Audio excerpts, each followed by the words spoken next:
Have you ever felt drained, disrespected, or like you're walking on eggshells around someone who always puts themselves first? If that sounds familiar, you might be dealing with a narcissist, and as an empath, you're their prime target. But here's the secret. You don't have to be their victim. Carl Jung's profound wisdom reveals why narcissists target your light and how you can protect it with 7 powerful phrases that stop them in their tracks. In this video, we'll uncover the psychology of narcissists through Carl Jung's lens, expose their manipulative tactics, and share 3 life-changing strategies to set boundaries that shield your energy. Plus, we'll reveal a final insight that will transform how you see yourself and every relationship in your life. Stick with us until the end. You're about to discover how to become a peaceful warrior, guarding your psyche and living your truth. Let's take back your power together. Have you ever wondered why certain people seem to drain your energy, leaving you feeling small or invisible? If you're an empath, someone with a deep capacity for compassion and understanding, you're a magnet for narcissists. And there's a reason why. Carl Jung's profound insights into the human psyche reveal that narcissists aren't just drawn to anyone, they target empaths because of their inner light, a quality they secretly crave, but can never truly possess. In this chapter, we'll dive into the psychology of narcissists through Carl Jung's lens, uncover why empaths are their prime targets, and explore how understanding this dynamic is the first step to protecting your energy. By seeing through their tactics, you'll start to reclaim your power and guard your light from those who seek to dim it. Let's start with the narcissist psyche. Carl Jung didn't use the term narcissist as we do today, but his concept of the false self and the shadow perfectly describes their inner world. A narcissist constructs a grandiose persona, a glittering facade of confidence, charm, and superiority, to hide a core of deep shame and inadequacy. This false self is like a castle built on sand. It looks impressive, but it's fragile, requiring constant validation from others to stay upright. Carl Jung would call this validation narcissistic supply, a stream of admiration or control that feeds their illusion of greatness. Without it, the narcissist faces their shadow, the unacknowledged pain, fear, and worthlessness they've buried deep inside. This is why they're terrified of exposure, of anyone seeing the cracks in their carefully crafted mask. Now, why do narcissists zero in on empaths? It's not because you're weak. Quite the opposite. Empaths possess qualities that narcissists envy and lack: empathy, authenticity, and integrity. Your ability to feel deeply, understand others, and act with genuine care is a foreign language to them, but one they desperately want to exploit. Carl Jung would say that empaths embody the healer archetype, a figure of light and compassion that draws others in. To a narcissist, your light is both a prize and a threat.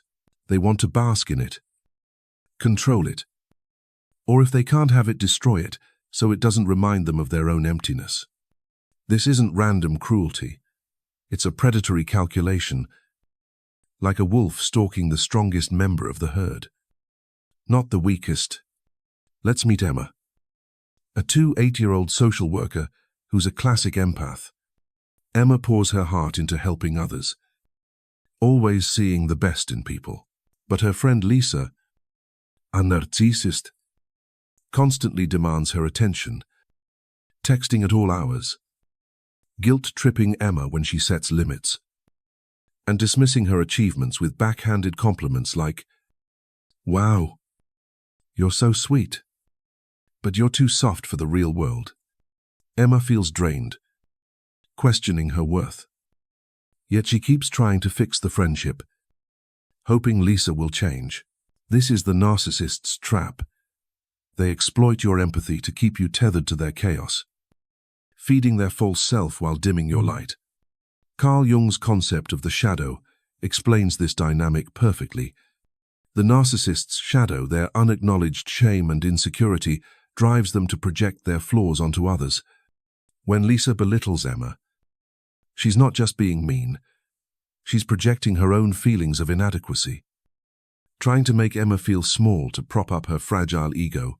Empaths, with their natural tendency to absorb others' emotions, often take on this projection, internalizing the narcissist's criticism as truth. Carl Jung would warn that this is a dangerous surrender of your individuation, the process of becoming your true, authentic self. By letting a narcissist define your reality, you risk losing connection with your inner light. But here's the key. Narcissists don't target you because you're flawed. They target you because you're powerful. Your empathy, competence, and integrity are like a beacon, drawing them in but also threatening their illusion. Emma, for example, is a skilled professional who organizes community events and inspires her clients. Lisa, on the other hand, craves the spotlight but lacks Emma's genuine warmth. So, she subtly undermines Emma, hoping to co-opt her strengths or dim her shine. Carl Jung would say this is the narcissist's attempt to avoid their shadow by attacking the light in others. Understanding this is your first defense. You're not the problem. Their envy of your light is. This dynamic isn't just personal, it's archetypal. Carl Jung believed that empaths often carry the anima or animus, the inner feminine or masculine energy that seeks connection and harmony. Narcissists, stuck in a distorted ego, lack this balance. So they latch onto empaths to fill their void. But their need for control turns this connection toxic, pulling you into their warped reality. The first step to breaking free is awareness, recognizing that their behavior is about their shadow, not your worth. Emma began to see this when she noticed Lisa's pattern every time Emma succeeded. Lisa would find a way to criticize or demand more attention. This wasn't about Emma's failures, it was about Lisa's fear of being exposed as less. Here's the first lesson. You are not responsible for a narcissist's chaos. Carl Jung taught that true strength comes from embracing your own psyche, including your shadow, rather than projecting it onto others. By understanding why narcissists target empaths, you can stop internalizing their criticism and start protecting your energy. Reflect on this. Have you ever felt drained by someone who seems to thrive on your attention? That's a sign you're dealing with a narcissist, and your light is what they're after. In the next chapter, we'll uncover the disrespect cycle and how narcissists test your boundaries to keep you trapped. Stay with us. This is your path to reclaiming your power. Have you ever noticed how someone's small, subtle jabs seem to grow into outright disrespect over time? That's no accident. It's the disrespect cycle, a calculated strategy narcissists use to test your boundaries and keep you trapped in their warped reality.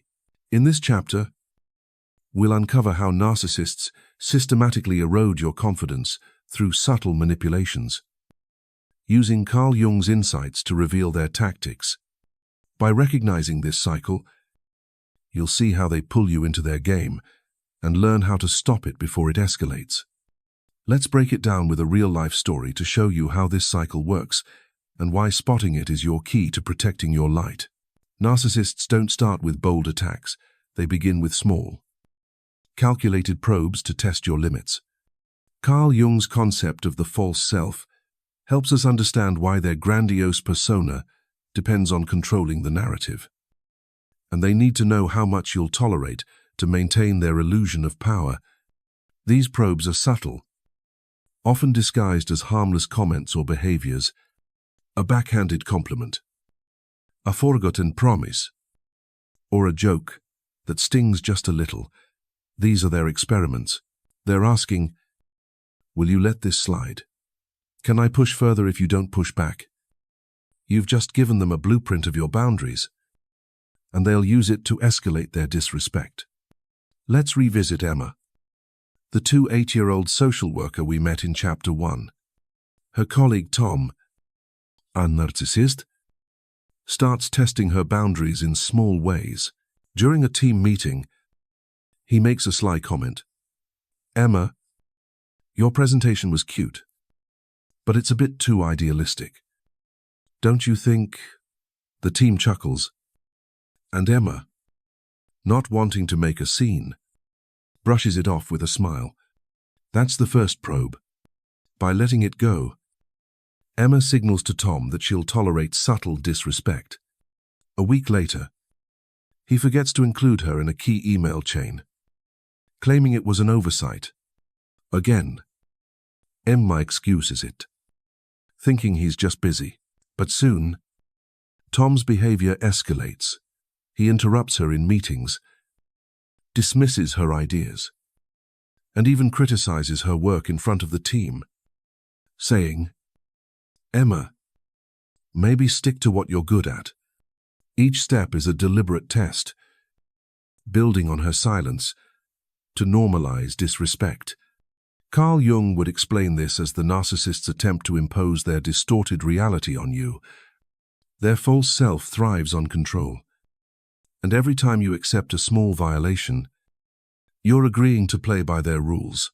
This is the disrespect cycle in action. A minor transgression sets a new baseline, and each subsequent violation gets bolder. If you don't interrupt this cycle, it becomes a campaign, a systematic erosion of your standards, until you're left doubting your worth. Carl Jung's concept of the shadow comes into play here. The narcissist projects their insecurities onto you, making you feel flawed to avoid facing their own emptiness. Emma, for instance, starts to wonder if she's too sensitive or not competent enough, internalizing Tom's criticism instead of seeing it as his manipulation. This cycle isn't just a series of random slights, it's a form of psychological conditioning. Narcissists rely on your empathy and desire for harmony to keep you from pushing back. When Emma lets Tom's comments slide, she's acting on her empathic instinct to avoid conflict and assume the best in others. But this plays right into the narcissist's hands. They count on your decency to normalize their behavior, turning your strength, your compassion, into a vulnerability. Carl Jung would warn that this is a betrayal of your individuation, the process of staying true to your authentic self. By accepting disrespect, you're letting the narcissist's distorted reality overwrite your own, dimming your inner light. The disrespect cycle also has a deeper purpose for the narcissist. It reinforces their false self. Every time you tolerate their behavior, you validate their illusion of superiority. When Emma stays silent after Tom's jabs, she's unknowingly feeding his need for control, confirming his narrative that he's the powerful one and she's the subordinate. This is why narcissists escalate. Their false self is a hungry beast that demands more validation with every victory. But here's the good news. You can break this cycle by recognizing it for what it is. The moment you see these probes as tests, not personal failings, you take back the power to set your own boundaries. Let's look at how Emma starts to notice the pattern. After months of Tom's escalating behavior, she reflects on their interactions and realizes his jokes always come after she shines, when she leads a successful project or earns praise from their boss. This isn't about her work. It's about Tom's need to dim her light to feel bigger. Carl Jung would say Emma is beginning to see through the narcissist's projection, recognizing that Tom's disrespect is a reflection of his shadow, not her worth. This awareness is the first step to stopping the cycle. By refusing to play along, Emma can start to protect her energy and reclaim her reality. The lesson here is clear. The disrespect cycle thrives on your silence, but it crumbles when you respond with awareness. Carl Jung taught that true strength lies in confronting the shadow, both yours and others, without losing yourself. Recognizing the narcissist's tests gives you the power to stop them before they escalate. Reflect on this. Have you ever let a small slight slide, only to see it grow into bigger disrespect? That's the cycle at work. and spotting it is your first step to breaking free. In the next chapter, we'll explore the heavy costs of not setting boundaries and why letting this cycle continue can dim your light. Stay with us. You're one step closer to guarding your psyche. Have you ever felt like you're losing a piece of yourself just to keep the peace with someone who never seems satisfied when you don't set boundaries with a narcissist? You're not just avoiding conflict, you're paying a heavy price that can dim your inner light and erode your sense of self. In this chapter, we'll explore the devastating consequences of letting a narcissist's disrespect cycle continue unchecked, using Carl Jung's wisdom to reveal how it disconnects you from your true self through a real-life story. We'll see how failing to stand your ground can impact your emotional, mental, and even physical health. By understanding these costs, you'll realize why setting boundaries isn't just an option, it's essential to protecting your energy and reclaiming your power. Let's start with the emotional toll. When you tolerate a narcissist's subtle jabs or outright disrespect, you're handing them the reins to your emotional reality.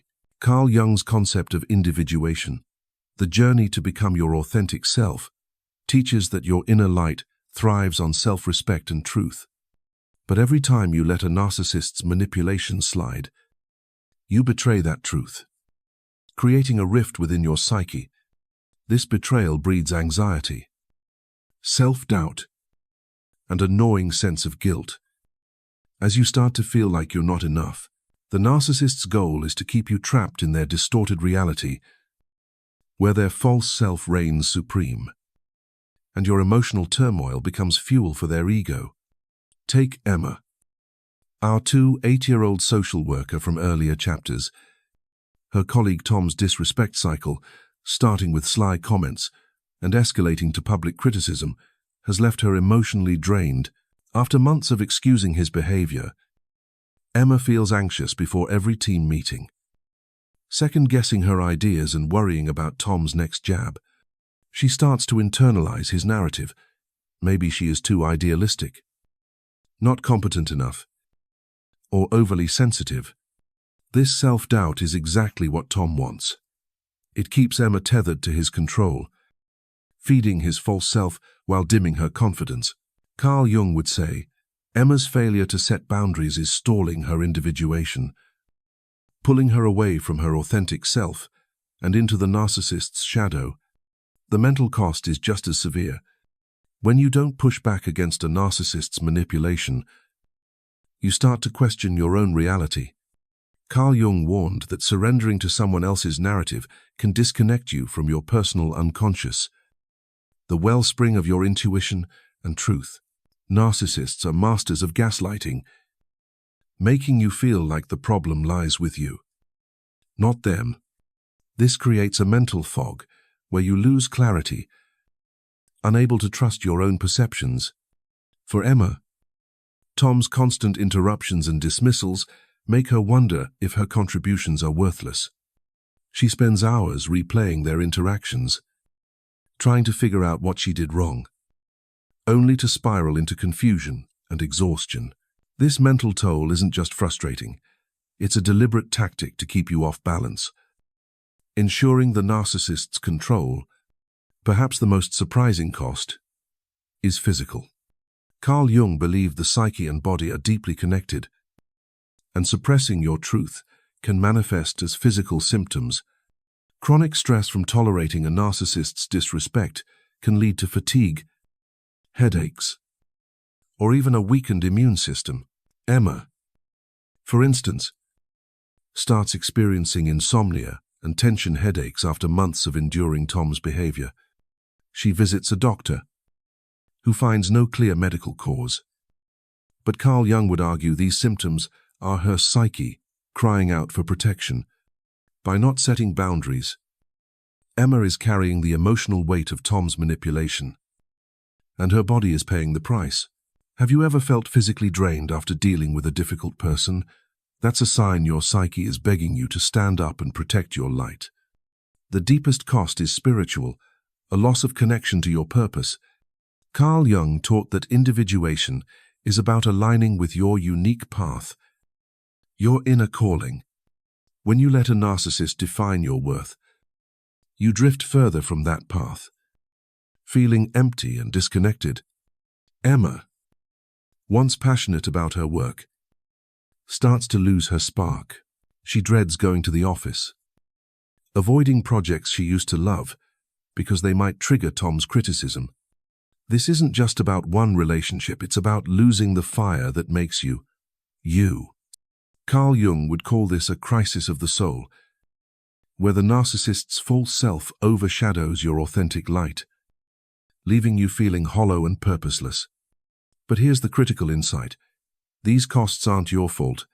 They're the narcissist's design. Their disrespect cycle is built to erode your confidence, making you easier to control. Carl Jung's concept of the shadow explains why, by projecting their insecurities onto you, narcissists avoid facing their own shame. When Emma doubts herself, it's not because she's lacking, it's because Tom needs her to feel small to prop up his fragile ego. Recognizing this shifts the blame back where it belongs and empowers you to act. Setting boundaries isn't just about stopping disrespect, it's about reclaiming your emotional, mental, physical, and spiritual health. The lesson here is urgent. Not setting boundaries with a narcissist doesn't just hurt you in the moment. It risks dimming your light for good. Carl Jung taught that protecting your psyche is a sacred act, a commitment to your individuation. Emma's story shows what's at stake without boundaries. She's losing her confidence, clarity, health, and purpose. But by recognizing the cost, she's starting to see the need to act. Reflect on this. Have you ever felt your spark fade because you let someone's disrespect go unchecked? That's your psyche, urging you to stand up. In the next chapter, we'll reveal Carl Jung's 7 powerful phrases to stop narcissists in their tracks and protect your energy. Stay with us. You're about to learn how to take back your power. Imagine standing firm, unshaken, while a narcissist's manipulations fall apart before you. That's the power of Carl Jung's wisdom, distilled into 7 simple yet devastating phrases that can stop a narcissist in their tracks. These aren't insults or attacks. They're verbal boundaries that expose the narcissist's false self and protect your inner light. In this chapter, we'll reveal these 7 phrases, explain why they work through Carl Jung's psychological lens, and show you how to use them with calm, unshakable confidence. Through Emma's story, you'll see how these words can shift the power dynamic and help you reclaim your energy. Let's dive in and arm you with the tools to guard your psyche and live your truth. Carl Jung taught that narcissists thrive on control, projecting their shadow, their hidden shame onto others, to maintain their grandiose false self. The 7 phrases we're about to share are like mirrors. They reflect the narcissist's distortions back at them, forcing them to face the truth they fear most. Delivered with calm authority, these phrases disrupt their manipulative tactics and reassert your reality. Here they are, with insights on how to use them and why they're so effective. Phrase 1. I see what you're doing. This is a psychological laser, cutting through the narcissist's fog of ambiguity. Their power lies in plausible deniability, those subtle jabs or passive-aggressive comments they can claim you misunderstood. Saying, I see what you're doing, declares you're not fooled. It exposes their manipulation, without accusing, leaving them defenseless. Emma used this when Tom, her narcissistic colleague, made a snide remark about her work in a meeting. With a steady voice, she said, I see what you're doing. And Tom faltered. Unable to deflect, Carl Jung would say this phrase pierces the narcissist's shadow, triggering their fear of exposure. Phrase 2. That's not my responsibility. Narcissists love outsourcing their emotional chaos, blaming you for their failures or moods.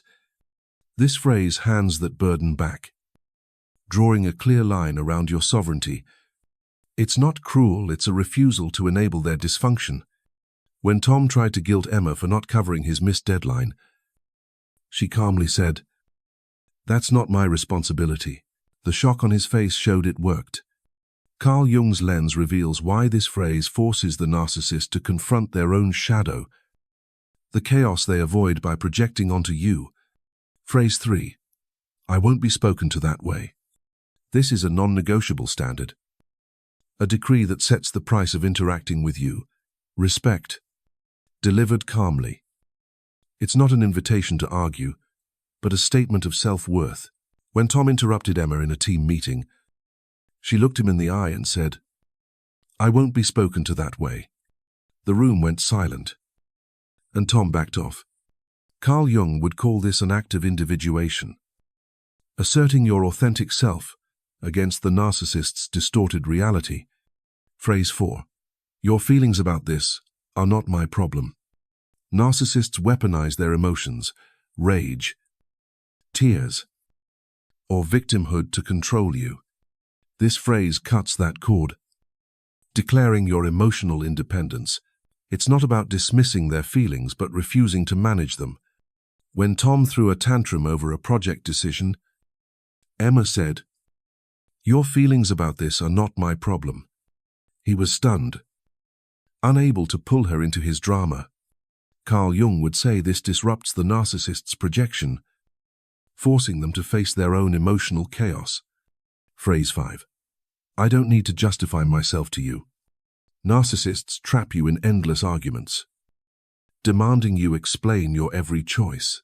This phrase refuses their game, affirming your right to your own decisions. When Tom questioned Emma's approach to a project, she calmly said, "I don't need to justify myself to you." It shut down his attempt to dominate. Carl Jung's insight. This phrase asserts your inner authority, denying the narcissist's false self the validation it craves. Phrase 6. This conversation is over. When a narcissist's word, salad, or circular arguments try to exhaust you, this is your eject button. It shows your time and energy are valuable, not theirs to waste. Emma used this when Tom launched into a rant about her oversights. She said, "This conversation is over," and walked away. The power shift was immediate. Carl Jung would see this as reclaiming your psychic space, refusing to let the narcissist's chaos invade your reality. Phrase 7. I'm not interested in your opinion of me. This is the ultimate boundary, stripping away the narcissist's power to judge you. Their entire dynamic relies on you seeking their approval. When Emma overheard Tom gossiping about her work ethic, she confronted him with, "I'm not interested in your opinion of me." It was a kill shot to his control. Carl Jung would say, this phrase liberates you from the narcissist's false self, anchoring you in your own truth. How do you make these phrases work? It's not just about the words, it's about how and when you say them. Carl Jung emphasized emotional regulation as key to confronting the shadow. Before speaking, center yourself with deep breaths to calm your nervous system. Choose your moment strategically when the narcissist is vulnerable, like after a public mistake, not in the heat of their chaos, and deliver the phrase with calm, unwavering confidence, standing tall with steady eye contact. Your tone and body language must say, "I'm not a threat, but I'm not a target." This congruence, words, tone, and presence aligned, creates a mirror the narcissist can't ignore. But be prepared. Narcissists don't give up easily. Carl Jung's concept of the shadow predicts an extinction, burst, a desperate escalation of manipulation when you set boundaries.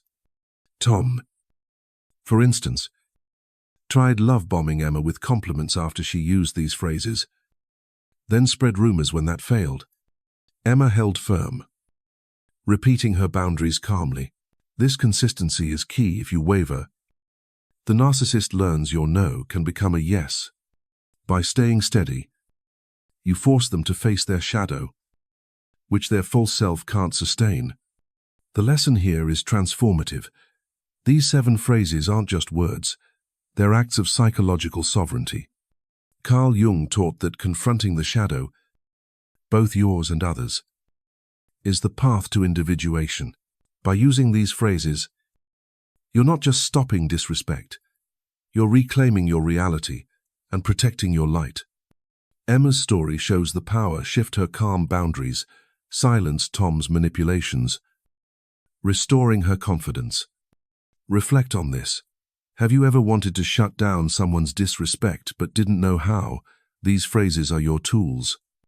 In the next chapter, we'll explore how using them transforms you into a peaceful warrior, radiating strength in every relationship. Stay with us. You're about to become unstoppable. What if standing up to a narcissist didn't just change how they treat you, but transformed who you are? By setting boundaries with the 7 phrases we shared, you're not just stopping disrespect, you're embarking on a journey of self-discovery that Carl Jung called individuation. In this final chapter, we'll explore how these boundaries reshape your psyche, turning you into a peaceful warrior, someone who carries strength without aggression, radiating confidence in every relationship.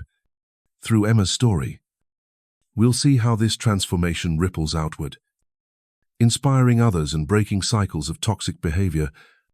This is your moment to protect your light and become the hero of your own story.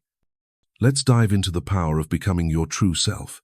Carl Jung taught that individuation is the process of integrating your shadow, the hidden parts of your psyche, like fear or self-doubt, with your conscious self to become whole. When you set boundaries with a narcissist, you're not just confronting their shadow, you're facing your own. For empaths, this often means overcoming the fear of rejection or conflict, traits that narcissists exploit. By using phrases like, "I won't be spoken to that way," or "I'm not interested in your opinion of me," you're declaring your worth and refusing to let their distorted reality define you.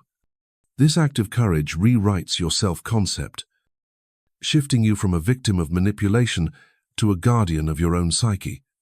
Let's return to Emma, our 8-year-old social worker. After months of enduring Tom's disrespect cycle, she started using the 7 phrases from Chapter 4. When Tom made a snide remark in a meeting, Emma calmly said, "I won't be spoken to that way," and held her ground despite his attempts to deflect. Over time, she noticed a change, not just in Tom's behavior, but in herself.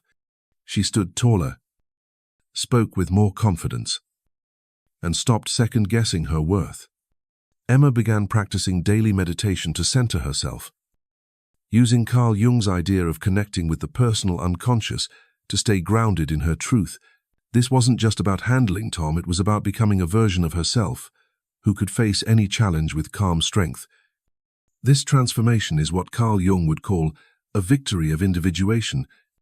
By setting boundaries, Emma confronted her own shadow, her fear of not being liked, and integrated it into her strength.